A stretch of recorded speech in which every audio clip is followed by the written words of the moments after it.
6 మంది గాయపడితే ప్రతి ఒక్కరిని పేరు పేరున పరామర్శిస్తే అందరూ కూడా నలిగిపోయి 100 మంది మీద పడిపోయారు.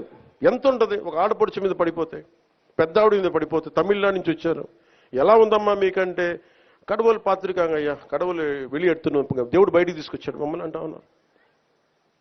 ఎంత పెద్ద మనసుతోటి సరిగ్గా చూసుకోలేదయ్యా మమ్మల్ని, కానీ ఏం చేస్తాం, మా కర్మ ఇలా కాలిందని. అది దేశం తాలూకు దౌర్భాగ్యం. ప్రజలు ఇంత బాధ్యత ఇప్పుడు కష్టం వచ్చినప్పుడు ఎంత అద్భుతంగా చెప్పారంటే నాకు కన్నీళ్ళు వచ్చినాయి. నాకు నిన్న కరిగిపోయాను నేను. వీళ్ళ క్షమాపణలు చెప్పదు ఇంకెవరికి క్షమాపణలు చెప్తాం? ఏఈఓ కానీ, ఏఈఓ వెంకయ్య చౌదరి గారు కానీ, ఈఓ శ్యామలరావు గారు కానీ, చైర్మన్ బిఆర్ నాయుడు గారు కానీ, టీటీడీ బోర్డు సభ్యులు, పాలక మండలి సభ్యులందరూ కానీ, మీరందరూ వచ్చి ఒక్కొక్క వ్యక్తి గురించి కథ వింటే అప్పుడు మీకు బాధ అర్థమవుతుంది. క్షమాపణలు చెప్పండి. మీరు క్షమాపణలు చెప్పి తీరాలి, వేరే దారి లేదు.